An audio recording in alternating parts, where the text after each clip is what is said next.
잊지 않고 살아서 여호와께서 하시는 일을 선포하리로다.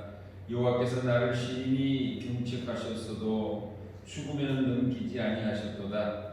내게 의의 문들을 열지어다. 내가 그리로 들어가서 여호와께 감사하리로다. 영원 무토록 영광을 받으시기 합당하신 여호와 하나님 아버지, 부활의 감격 속에서 지난 한 주간을 잘 지내게 하시고 오늘 거룩한 성일에 다시금 저희들을 주님 전으로 불러주시니 감사합니다. 코로나 바이러스의 위험 속에서도 우리를 지켜주신 아버지 하나님, 이 시간 우리가 드리는 예배 가운데도 임하셔서 하늘 은총 허락해 주옵소서.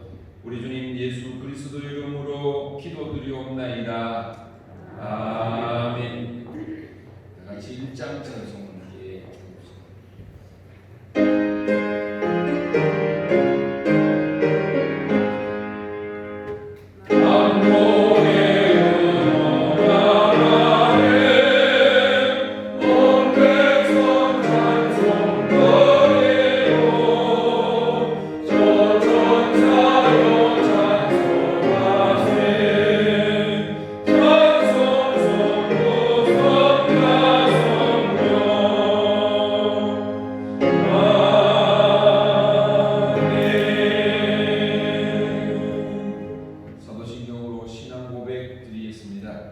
나는 전능하신 아버지 하나님 천지의 창조주를 믿습니다. 나는 그의 유일하신 아들 우리 주 예수 그리스도를 믿습니다.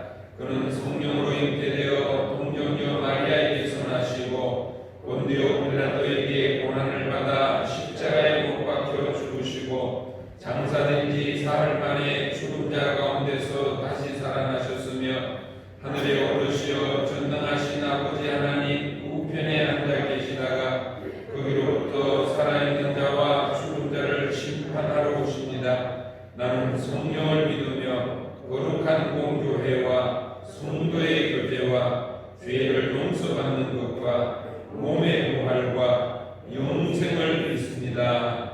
아멘. 22장 찬송을 함께 읽읍시다.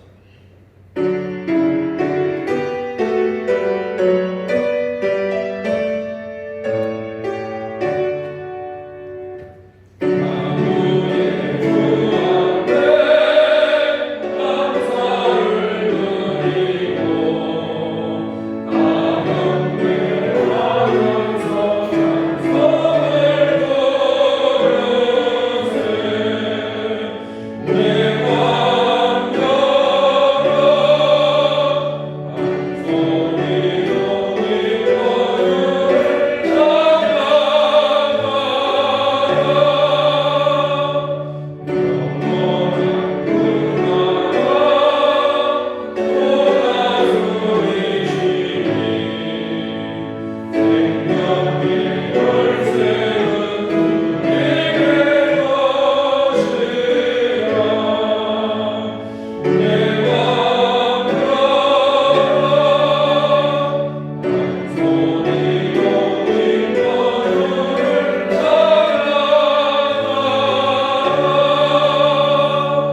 곡식이 시들거나 깐부기가 나거나 메뚜기나 강충이 나거나 적국이 와서 선업을 에워싸거나 무슨 재앙이나 무슨 질병이 있든지 막론하고 한 사람이나 오 주의 온 백성 이스라엘이 다 각각 자기의 마음의 지랑을 깨닫고 이 성전을 향하여 손을 펴고 무슨 기도나 무슨 간구를 하거든 주는 계신 곳 하늘에서도 들으시고 사하시며 각 사람의 마음을 아시오니 그들의 모든 행위대로 행하사 갚으시옵소서.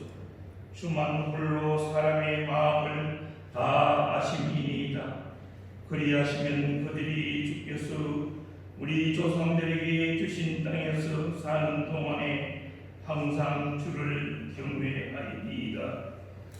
부활의 소망으로 우리에게 생명을 허락해 주신 하나님 아버지 은혜를 감사합니다. 온 세상이 코로나 바이러스로 인하여 죽음의 문턱 앞에서 두려워하고 떨며 방황하고 갈 길을 아지 못하는 이때 우리에게 죽음을 이기시고 부활로 우리에게 부활의 첫 열매가 되어 주셔서 소망을 주시며 영원한 생명을 주신 하나님 아버지 앞에 이 시간도 부족과 허물이 많은 저들이지만 주 앞에 나와 예배할 수 있도록 우리의 발걸음을 인도해 주시고 삶의 여건을 허락해 주시오니 감사합니다.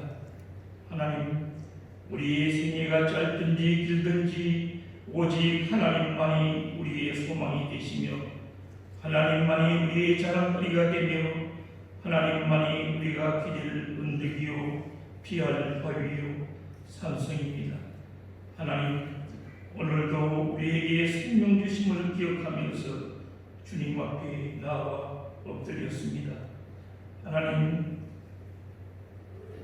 이 땅에 만연한 모든 백성의 죄와 허물로 인하여 하나님 보시기에 마땅히 징계받아야 마땅하지만 주께서 우리 위하여 흘리신 보배의 피로 우리의 허물과 죄를 사하여 주시옵시고 우리의 허물과 죄악을 용서해 주시옵기를 간절히 빌고 원하옵나이다. 하나님, 이 땅의 일찍이 선교사들을 통하여 피 흘리기까지 주의 복음을 전했으며 그 복음을 받아서 말씀에 순종하며 나라와 민족을 위하여 엎드렸던 선조들의 믿음을 오늘 다시 한번 기억하면서 오늘 서 있는 이 자리에서 우리의 믿음을 점검하게 하시니 감사합니다. 우리 또한 앞서가신 믿음의 선조들을 따라서 우리 앞에 고난이 온다 할지라도 하나님을 향한 믿음이 변치 않게 하시고 변절되지 않게 도와주시옵소서. 세상으로 향하던 렘마오의 두 제자와 같은 저들의 발걸음이 주께로 돌아서게 인도해 주시옵소서. 하나님, 심히 어려운 이 시대에 하나님이 도와주시지 아니하시면 대한민국이 일어설 수도 없고 나아갈 수 없으며 한국교회가 다시 한번 일어나 빛을 발할 수 없습니다. 하나님이여 도와주시옵소서. 대한민국을 다시 한번 기억해 주시고 한국교회를 기억해 주시옵소서. 다시 일어나 세계를 향하여 열방을 향하여 빚진 자의 사명을 감당하는 바울과 같은 믿음으로 열방을 향하여 복음을 선포하며 만방의 복음을 전하는 백성과 교회가 되게 도와주셨기를 간절히 바라고 원하옵나이다. 오늘도 사랑하는 성도들이 주님 앞에 나와 기도하는 우리의 모든 예배를 우리 하나님 받아주시옵소서. 전국 방방곡곡의 어려움 속에서도 하나님의 전에서 눈물로 기도하며 하나님만이 우리의 소망이 되심을 간절히 바라고 기도하는 이 백성의 기도를 기억해 주시옵소서.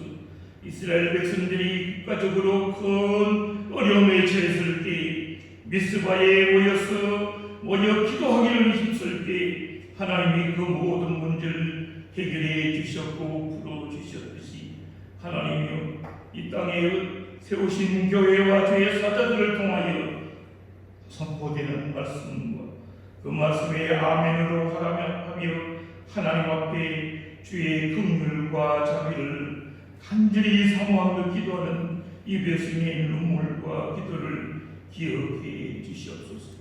다시 한번 사하여 주시옵시고 진노 중에서라도 우리에게 긍휼과 자비를 잊지 마옵소서. 하나님 오늘도 세우신 주의 사자 목사님을 통하여 우리에게 귀한 말씀을 선포해 주실 때 그 말씀이 우리의 마음 안에 우리의 미간에 우리의 성북에 우리의 삶 속에 말씀이 다스리는 저희들 되게 하시고 말씀 따라 우리의 가는 길이 고달프다 할지라도 부유한 길을 걸어간다 할지라도 형편이 부하든지 빈궁하든지 주님만 따라서 궁궐이나 천막이나 주님과 함께하는 우리 모든 감천교회 성도들이 되게 도와주시옵소서. 그리하여 말세의 믿음을 보이는 하는 이때에 감천교회를 통하여 하나님 마음의 기쁨이 이루어지게 하시고 감천교회를 통하여 이 말세 지만의 마지막 사명을 감당하는 교회와 성도들이 다 되게 도와주시옵소서. 오늘도 모든 예배를 통하여 우리 하나님 영광 받으시고 우리에게는 세상이 줄 수 없는 한량없는 은혜와 기쁨과 복된 시간 되게 인도해 주옵소서. 이 모든 말씀 환난과 고난 속에서도 우리에게 구원의 소망을 주신 우리 주 예수님 이름으로 간절히 기도드리옵나이다. 아멘.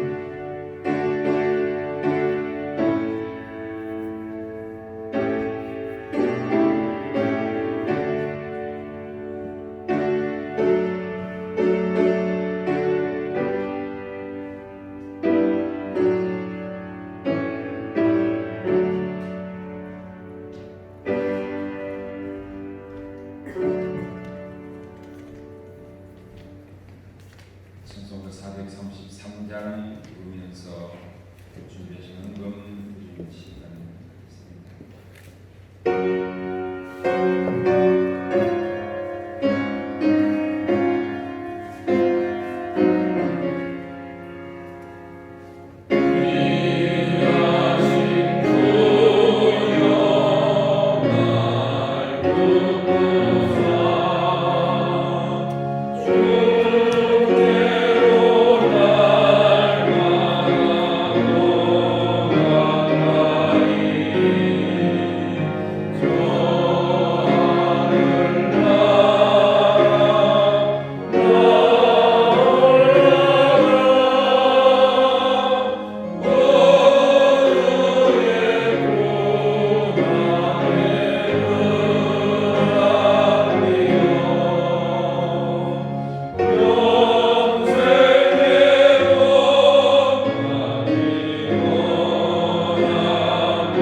이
김성순 권사님 11조원금 드립니다. 김홍건 집사님, 백미정 집사님 11조원금 드립니다. 김창수 순교님 11조원금 드립니다. 이도상 장로님, 민경옥 권사님 11조원금 드립니다. 김영자 집사님 11조원금 드립니다. 최분세 권사님 11조원금 드립니다. 강수자 권사님 11조원금 드립니다.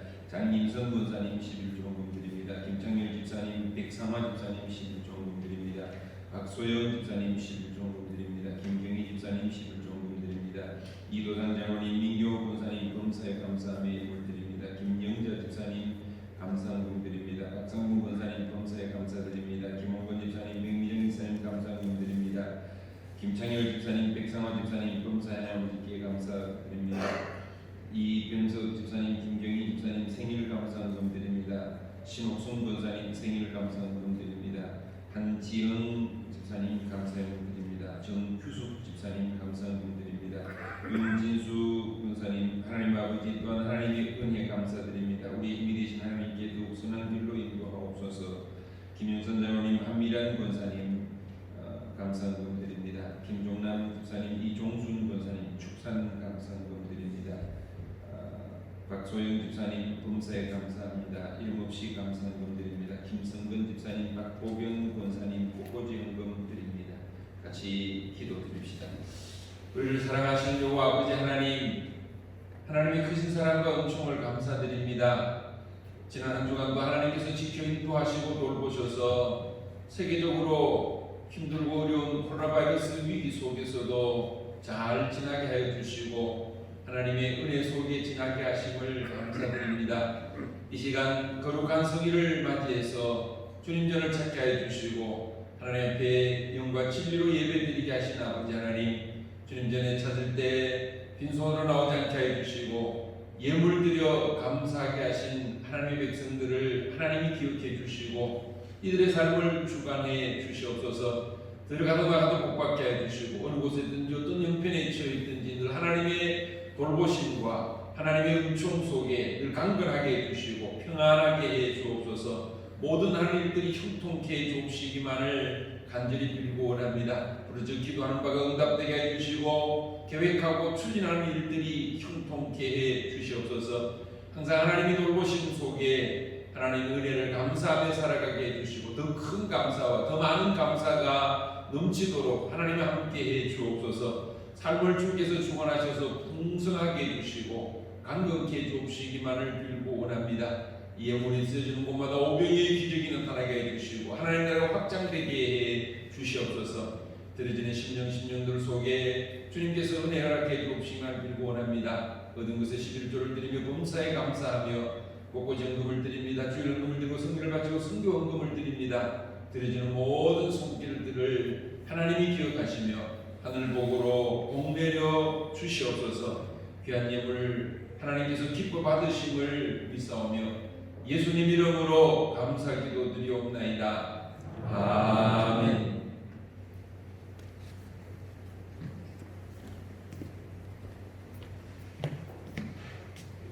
교회 소식 알려드리겠습니다. 주보를 참고하시기 바랍니다. 코로나 바이러스 중이라서 정상적인 예배가 드려지지 못하기 때문에 여러 가지 계획되어진 일들이 진행되지 못해서 교회 소식 또한 풍성하지 못합니다. 오늘은 부활절 두 번째 주일입니다. 부활의 기쁨과 감격 속에 또 고백 속에 살아가는 여러분들의 삶이 되시고 그 삶이 복되기를 간절히 원합니다. 원래는 기도하는 해입니다. 코로나 바이러스 때문에 교회 나와서 기도하는 것이 힘들면 매일 장소를 정해서 다니엘처럼 시간과 장소를 정해서 기도하는 일에 힘쓰는 여러분들 되시기를 원합니다. 교회 여러 가지 환경은 여러분들이 나와서 기도할 수 있는 충분한 환경이 준비되어 있습니다. 늘 여러분들 위해서 소독도 하고 있고 공간도 늘어서 언제든지 여러분들이 원하시는 때에 오셔서 기도하시면 충분히 기도할 수 있습니다. 기도하는 일에 힘쓰시기를 원합니다. 주보이든 성경 공부에 많이 참여하시기를 바랍니다. 다음 주일 낮 예배 후에 정기당회가 목양실에서 있습니다. 코로나 바이러스 극복을 위해서 우리 스스로 개인 위생을 철저히 하시는 것은 물론이고 위해서 기도하시기를 바랍니다. 믿음의 자녀들을 위해서 특별히 기도해 주시기 바랍니다. 이 코로나 바이러스 때문에 아동부나 중고등부 예배가 따로 보여지지 않고 있습니다. 이제 학교 개학이 되고 하기 때문에 이제 예배도 드려지게 되어 할 줄 압니다. 위해서 기도해 주시기를 바라고 또 어려운 가운데 있는 분들을 위해서도 기도하시기 바랍니다. 교회와 나라와 민족을 위해서도 지속적으로 기도 많이 하시기를 바랍니다. 하나님의 말씀 함께 찾읍시다. 구약성경 신명기 11장 18절 19절 9절 말씀입니다.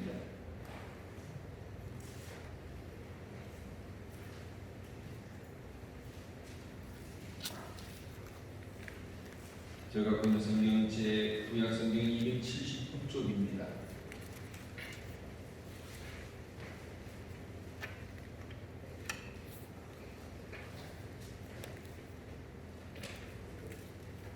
구약성경 279쪽 신명기 11장 18절 말씀부터 20절까지 제가 읽도록 하겠습니다.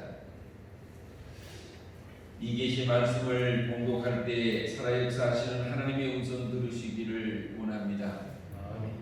이러므로 너희는 나의 이 말을 너희의 마음과 뜻에 들고 또 그것을 너희의 손목에 메어 기호를 삼고 너희 미간에 붙여 표를 삼으며 또 그것을 너희의 자녀에게 가르치며 집에 앉아 있을 때든지 길을 갈 때든지 누워 있을 때든지 일어날 때든지 이 말씀을 강론하고 또 내 집 문설주와 바깥문에 기록하라. 아멘. 563장 찬송 함께 찾읍시다.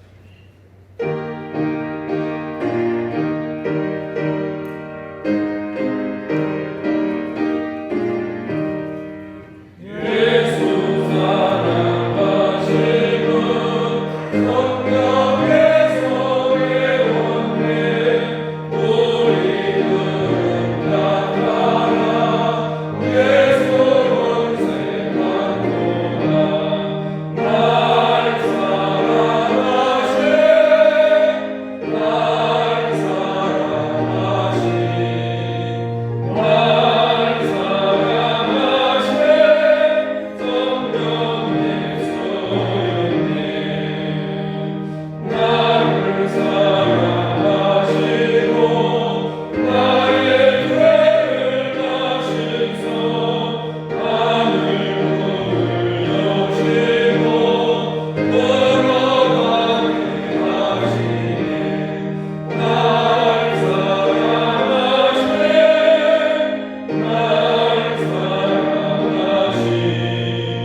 있습니다. 그렇다, 믿는다 그러면 아멘으로 대답하시기 바랍니다. 예수 그리스도가 부활하신 것을 믿습니까? 아멘. 감사합니다. 대부분의 많은 사람들이 아멘이라고 대답하셨습니다. 놀라운 신앙입니다. 지난 주일에도 말씀드렸습니다만 당시 예수님께서 택하셔서 세우셨고 예수님의 공생애 3년 동안 여러 곳을 다니면서 여러 가지 놀라운 이적들을 행하셨고 또 전에 들어보지 못한 주옥 같은 교훈들을 하실 때에 함께 했던 제자들, 그 중에 특별히 베드로와 요한과 야고보 같은 경우에는 따로 몇 가지 경험을 하게 했음에도 불구하고 그들은 한동안 예수 그리스도의 부활을 믿지 못했습니다. 그런데 예수님의 부활은커녕 예수님을 직접 본 적도 없음에도 불구하고 예수 부활을 믿는다는 것은 놀라운 신앙입니다.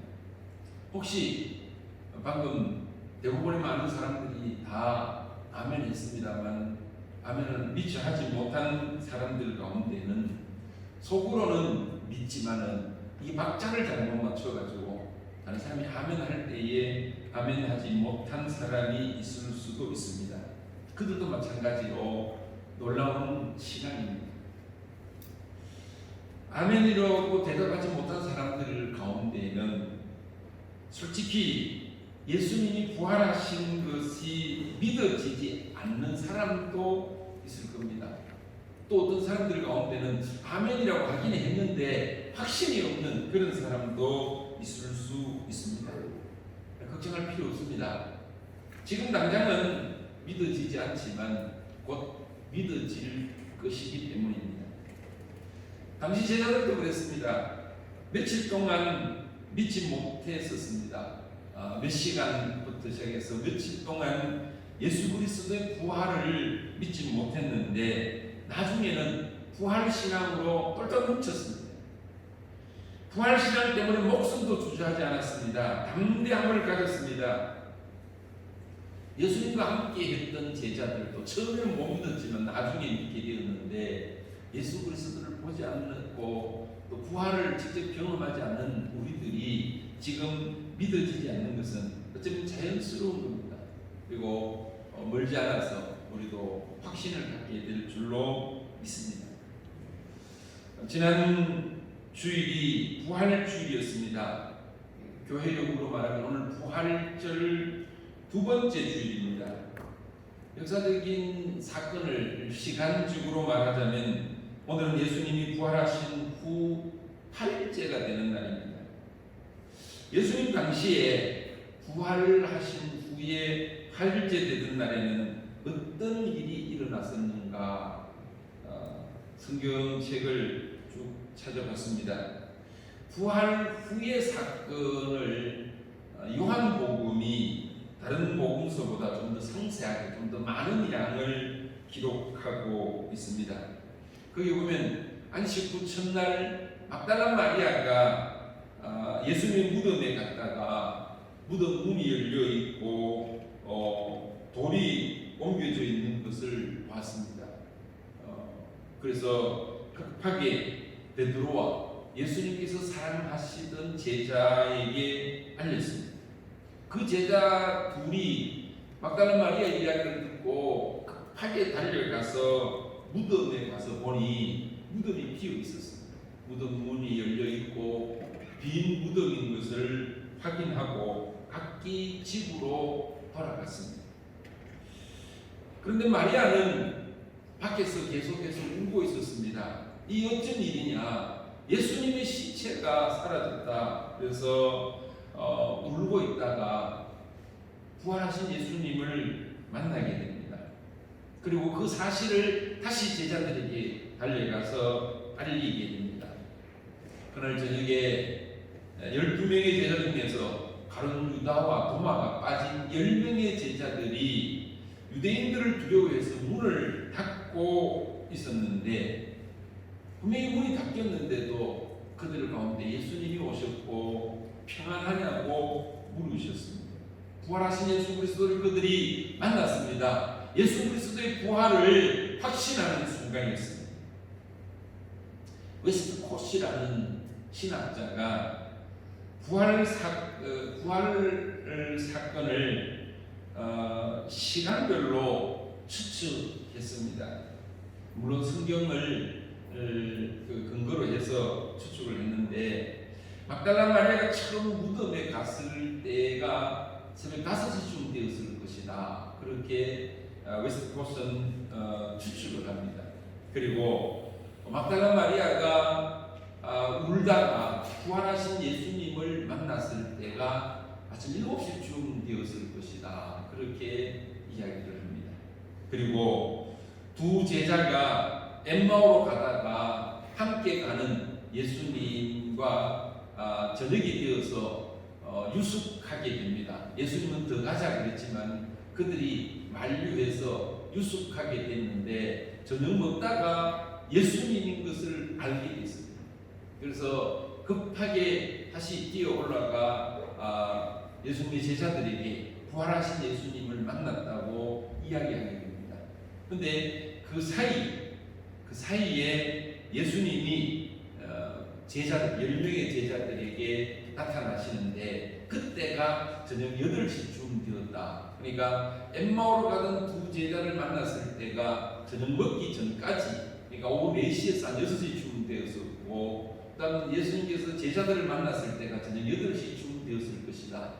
누가복음에 보면 엠마오로 가던 두 제자가 돌아와서 예수님의 제자들에게 이야기했을 때는 이미 제자들이 부활하신 예수님을 만난 후였다라고 기록하는 것을 봅니다. 그러면 그 이후에 8시가 지난 뒤에 아마 엠마오로 가던 두 제자가 예루살렘으로 돌아와서 제자들에게 부활하신 예수님을 만난 것을 이야기했을 겁니다. 근데 이 자리에 도마가 없었습니다. 나중에 제자들이 도마를 만났을 때에 니 어디 갔었느냐? 우리는 부활하신 예수님을 만났다라고 이야기했습니다. 그때 도마가 비웃듯이 이야기합니다. 무슨 소리 하느냐? 내가 그의 손의 못자국을 보며 내 손가락을 그의 못자국에 넣으며 내 손을 그 옆구리 창자국에 넣어보지 않고는 믿지 않겠다 했습니다. 제자들이 더 이상 어떻게 증거할 수 있는 방법이 없었습니다. 이 도마의 이야기가 요한복음 20장 25절에 기록되어 있습니다. 그리고 26절에 보면 26절을 시작하면서 이렇게 얘기합니다. 8회를 지나서 그렇게 기록합니다. 그러니까 예수님이 부활하신 후 8일째 되는 날이었다라는 겁니다. 시간적으로 보면 오늘에 해당합니다. 8일이 되어서 그들이 다시 모였다. 이게 이제 우리가 안식일이 주일로 변하게 된 근거가 됩니다. 부활하신 날 예수님을 만났던 제자들이 또다시 모였을 때가 8일째 되는 날, 그러니까 부활하신 날 아침, 주일 아침에 제자들이 예수님을 만났는데 8일째 되는 날, 그 다음 주일날 또다시 그들은 모였습니다. 근데 그 자리에 예수님이 나타나셨습니다. 물론 그 자리에 도마도 함께 있었습니다. 그때 예수님께서 말씀하십니다. 도마에게 말씀하시기를 내 손가락을 이리 내밀어서 내 손을 보고 내 손을 내밀어서 내 옆구리에 넣어보라. 그리고 믿음 없는 자가 되지 말고 믿는 자가 되라. 그렇게 말씀하셨습니다.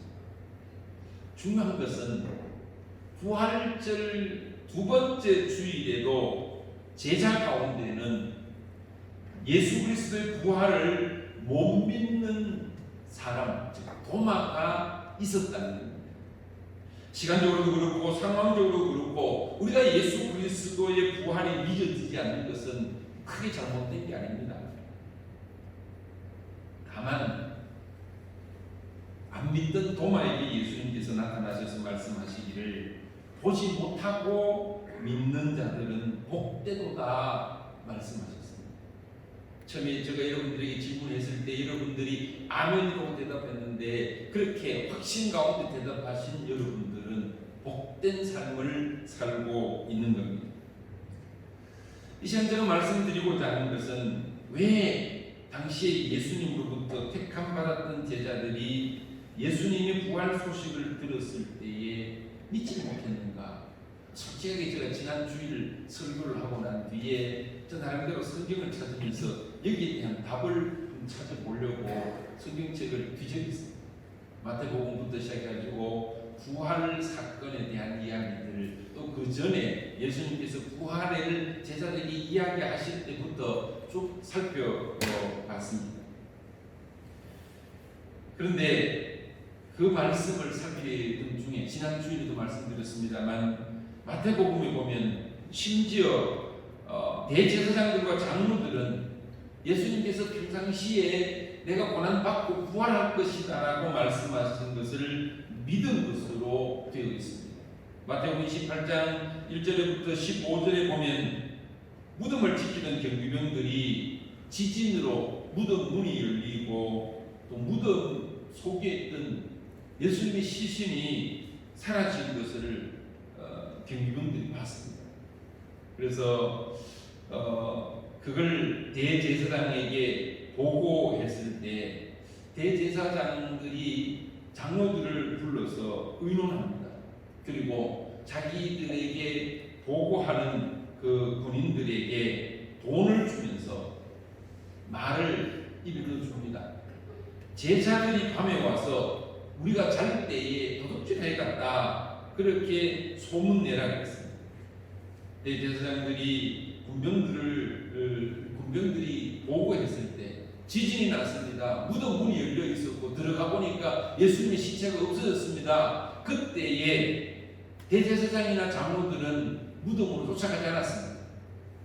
막달라 마리아가 베드로와 요한에게 무덤 문이 열렸고 빈 무덤이었다라고 이야기했을 때 그들은 쫓아가 봤습니다. 그리고 확인했습니다. 막달라 마리아가 한 말이 맞다라는 것을 확인하고 그들은 힘없이 돌아갔습니다. 그런데 대제사장들과 장로들은 군병들의 보고를 듣고 달려가지 않습니다. 확인하지 않습니다. 그들이 취한 자세는 빈 무덤에 대한 조치를 취했습니다. 군병들에게 돈을 주면서 입막음을 합니다. 오히려 다른 소문을 펼쳐내면서 제자들이 도둑질을 해갔다라고 이야기했습니다. 이것은 예수님께서 고난당하시고 난 다음에 부활하신다라는 이 말씀을 대제사장들은 귀담아 들었었고 마음에 새기고 있었다는 겁니다. 그런데 예수님과 함께 동행하면서 많은 것을 보고 들었던 제자들은 정작 믿지를 못했습니다. 왜 못 믿었을까? 제가 성경을 찾아보면서 얻은 결론이 한마디로 말씀드려서 예수님의 말씀을 새겨 듣지 않았기 때문에 마음에 두지 않았기 때문에 그렇습니다. 예수님의 부활을 믿지 못하는 것에는 예수님이 평상시에 말씀하실 때에 그 말씀에 귀 기울이지 않았기 때문이라는 겁니다. 심지어 엉뚱한 생각을 갖고 있느라고 예수님이 말씀하실 때에 그 말씀을 놓칠 수도 있었다는 겁니다. 마태복음 16장 21절에 보면 이때로부터 예수 그리스도께서 자기가 예루살렘에 올라가 장로들과 대제사장들과 서기관들에게 많은 고난을 받고 죽임을 당하고 제3일에 살아나야 할 것을 제자들에게 비로소 나타내시니라고 했습니다. 이 말씀은 빌립보 가이사랴에서 베드로가 주는 그리스도시요 살아계신 하나님의 아들입니다. 그렇게 신앙 고백을 한 후에 예수님께서 이제 때가 되었다. 너희들 좀 알아야 된다. 내가 고난당할 것이다. 그리고 십자가에서 죽게 될 것이고 부활하게 될 것이다 라고 분명하게 말씀하셨습니다. 그리고 17장 22절과 23절에 보면 두 번째 변화산에서 변형되신 후에 예수님께서 제자들에게 내려오셔서 말씀하십니다. 갈릴리에서 이야기하시기를 인자가 장차 사람의 손에 넘겨져 죽임을 당하고 멸망하고 제3일에 살아나리라 그렇게 분명하게 말씀했습니다. 십자가의 고난과 3일에 부활할 것을 그때도 말씀했습니다. 뿐만 아닙니다. 그 후에 예루살렘으로 올라오기 전에 12제자를 따로 데리고 길에서 말씀하셨습니다. 마태복음 20장 17절부터 19절에 기록되어 있는데 오라 우리가 예루살렘으로 올라가노니 인자가 대제사장들과 서기관들에게 넘겨짐에 그들이 죽이기로 결의하고 이방인에게 넘겨주어 그를 조롱하며 채찍질하며 십자가에 못 박게 할 것이나 제3일에 살아나리라. 세 번씩이나 이렇게 고난과 부활을 분명히 말씀하셨는데도 제자들은 부활을 못 믿었다고 했습니다. 제가 생각할 때에 제자들이 부활을 못 믿은 것은 크게 두 가지인 것입니다. 첫째는 제자들이 예수님의 말씀을 들으면서 고난에 대한 마음을 두었기 때문에 예수님께서 먼저 말씀하셨습니다. 장로들과 대제사장들과 서기관들에게 많은 고난을 당하고 결국 죽게 될 것이다. 이 이야기를 하셨는데 그리고 난 다음에 제3일에 살아나리라는 말씀은 제자들이 미처 못 들었다는 거예요. 고난당한다는 거, 죽는다는 그 이야기만 들었습니다. 베드로가 예수님을 붙들고 첫 번째 예수님께서 말씀하셨을 때 베드로의 반응에서 우리가 알 수 있습니다. 베드로가 예수님을 붙들고 말씀합니다. 이 일을 결코 죽게 미치지 않겠다라고 이야기합니다. 그러다 예수님에게 책망 듣습니다. 석탄을 물러가라 이런 책망을 듣게 되는데 만약에 부활에 초점이 맞춰졌다면 고난 후에 부활을 생각하면서 그것을 쉽게 수용할 수 있을 터인데 베드로가 거절합니다. 이 일이 일어나면 안 된다라고 일어날 수 없다라고 그렇게 되지 않을 거라고 이야기하는 것은 고난에 대한 것만 초점이 맞춰져 있었기 때문이라는 겁니다. 부활은 그들이 미처 듣지 못했고 마음에 새기지 못했기 때문입니다. 이 뒷받침은 두 번째 예수님께서 말씀하신 후에 제자들의 반응에서도 나타납니다. 두 번째 예수님께서 말씀하셨을 때 제자들이 매우 근심했다고 했습니다. 아니 3일 후에 살아나리라 하는 이 말씀에 초점이 맞췄다면 근심할 일이 없습니다. 물론 고난당하실 것이지만 좀 힘들긴 하시겠지만 죽음에서 다시 살아난다는데 뭐 그게 근심거리가 되겠습니까? 그런데 성경에는 매우 근심했다라고 기록하고 있습니다. 제자들의 초점이 부활이 아닌 고난에 맞춰져 있었기 때문에 미처 부활을 마음에 두지 못했고 그걸 믿지도 못했다라는 겁니다. 그러다 보니까 예수님의 부활 소식이 들려졌음에도 그들은 못 믿었던 겁니다. 또 한 가지 제자들이 믿지 못했던 것은 세 번째 예수님께서 말씀하신 후에 제자들이 반응해서 찾을 수 있습니다. 세 번째 예수님께서 말씀하셨을 때 세베대의 아들 야고보와 요한이 예수님께 질문합니다. 주의 영광 중에 좌우편에 앉게 해달라. 무슨 말인가 하면 예수님께서 말씀하실 때 고난과 부활을 이야기하실 때에 이 제자들 가운데 요한과 두 세베대 아들 야고보와 요한은 딴 생각하고 있었습니다. 여러분들 가운데서도 설교 시간에 설교를 안 듣고 딴 생각하고 있어요. 뭐 집안의 일이라든가 친구들 일이라든가 뭐 다른 생각을 하고 있으면 들의 일이라든가 이런 걸 생각을 하고 있으면 귀에 들어오지 않습니다. 설교 말이 귀에 들어오지 않습니다. 무슨 말을 했는지 모릅니다.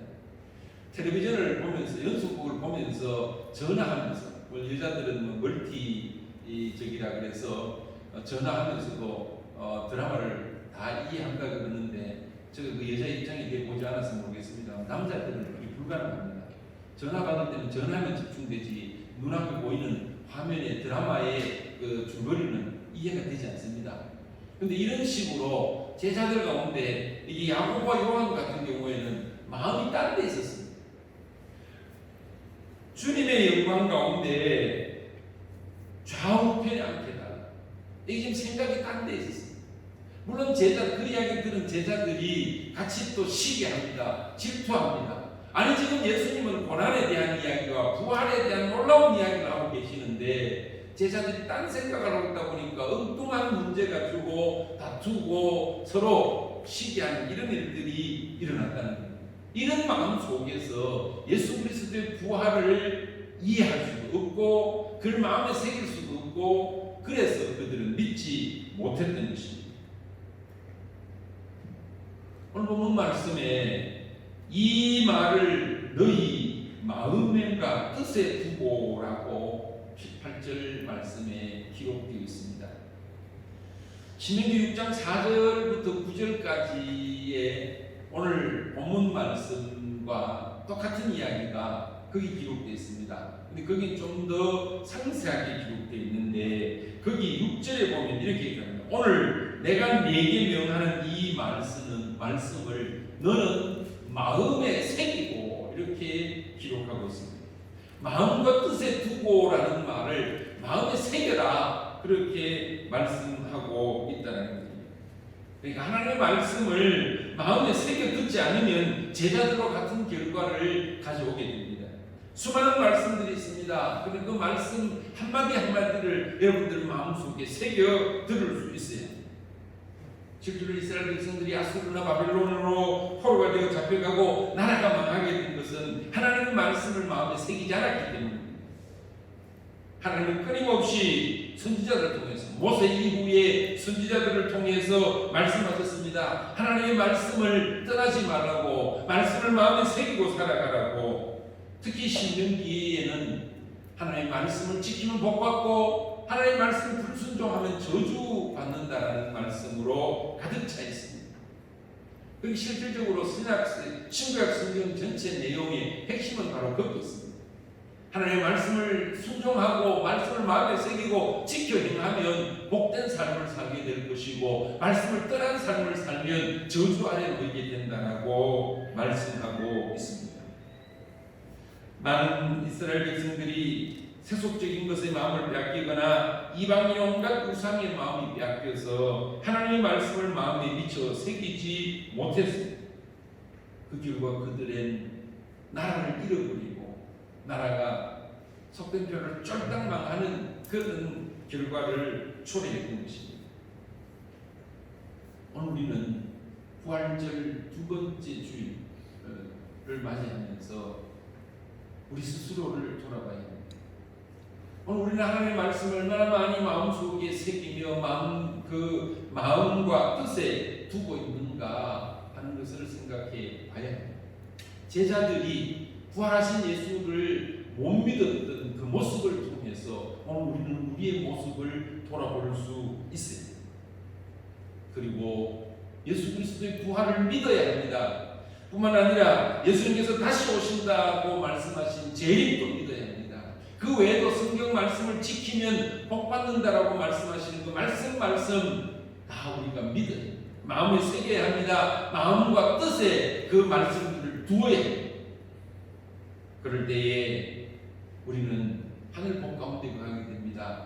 마지막에 재림 후에 구름 속에 끌려 올려서 공중에서 주님을 영접하게 될 것이며 영원한 천국의 삶을 살 수 있게도 됩니다. 이 땅에서 삶은 힘듭니다.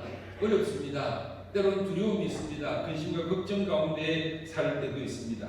그러나 우리 마음속에 하나님의 말씀을 새겨 듣고 살아가면 그 모든 어려움들을 극복할 수 있습니다. 능히 그 이후의 삶을 인해서 위로받을 수 있고 소망 가운데 살 수 있습니다.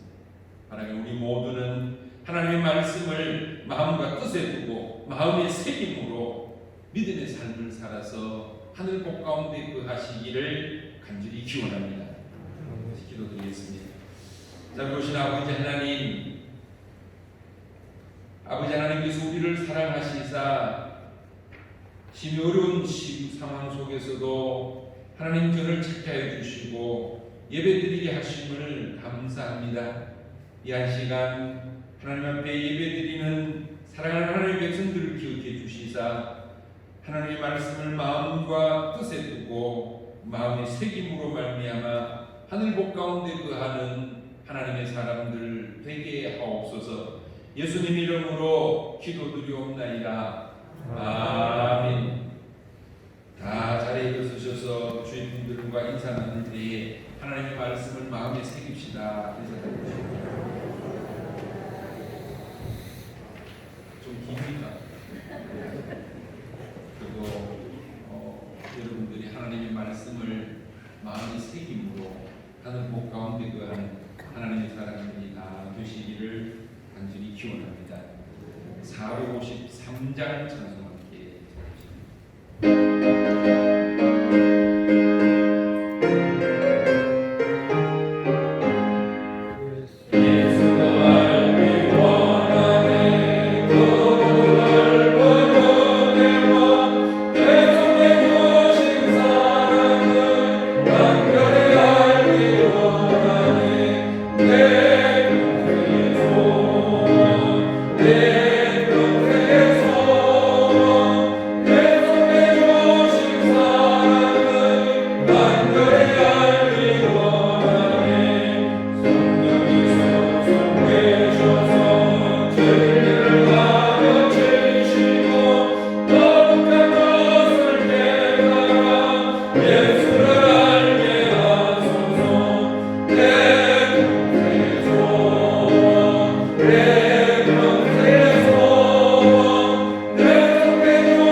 우리 위에 십자가 고난 당하시며 부활 승천하시사 산 소망이 되신 구주 예수 그리스도의 크신 은혜와 하나님 우리 아버지의 크고 놀라우신 사랑하심과 성령님의 교통하시고 역사하심이 오늘 하나님의 말씀을 마음과 뜻에 두며 마음에 새기며 살아가기를 다짐하는 사랑하는 하나님의 백성들 머리 위에와 우리 감전재단에 속한 온 성도님들 머리 위에 그 가정과 일터 위에 나라와 민족 위에 영원 무궁토록 함께 하옵시기를 축원하옵나이다. 아멘.